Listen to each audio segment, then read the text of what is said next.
Hi, everyone. I just wanted to take a few more minutes to finish up what I was talking about in PowerPoint number one when we were introducing the individuals that you will meet in a law office. I just want to say one more point about partners, associates of counsel. These are terms that are generally used within the law firm environment. When we talk about attorneys that work for the government or attorneys that work in-house attorneys are usually referred to as general counsel. That's usually the general counsel is like the head attorney for an organization. And then there could be associate general counsels or assistant general counsels that are the more junior attorney positions. But when we use the word partner and associate by themselves, we are referring to attorneys that work at law offices. Okay, just to finish that up and now talk about two other individuals that work in law offices that are crucial to the success of a law firm or any legal environment. Number one is legal secretaries. On my next slide, I talk about paralegals. But I wanted to address something now in this class that I know that I've talked to many of you about individually and that you should be aware of as you explore your job search.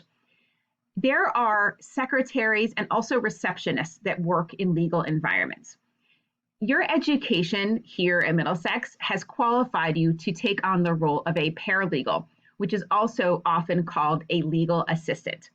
That doesn't mean that we don't all take on secretarial duties like keeping calendars, answering phones, opening the mail.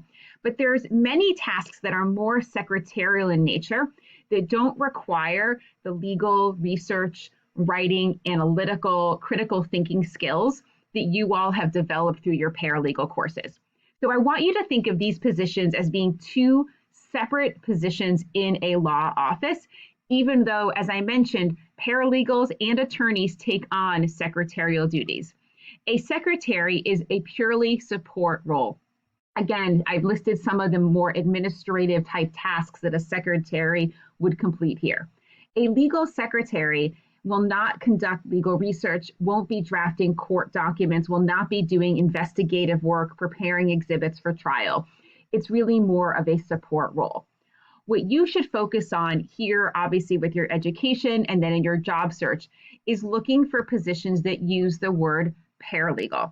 And they might use the word legal assistant. And later in this semester, we will explore a number of other job titles that paralegals often have in their positions that are still paralegals. But again, the key difference is that substantive knowledge and skill base that you have developed through your courses. So take a look at the list of tasks here that a paralegal can complete and will complete in a job that a legal secretary will not. Interviewing witnesses and clients, conducting legal research and drafting memos, drafting other court documents, drafting interrogatories and document requests, summarizing depositions, attending will attestations and preparing and getting ready closing documents. These are substantive paralegal tasks that you all should be completing in your positions and looking for jobs that require this. Again, we will have time later this semester to look at a number of job ads and work on your resume, but I just wanted you to have this role distinct in your mind early in the semester as we talk about who works at a law firm. All right, short and sweet PowerPoint. I have one more other PowerPoint to introduce to you in this Unit 1, and that is about regulation of the legal profession. So I will see you over on that last and final PowerPoint for Unit 1.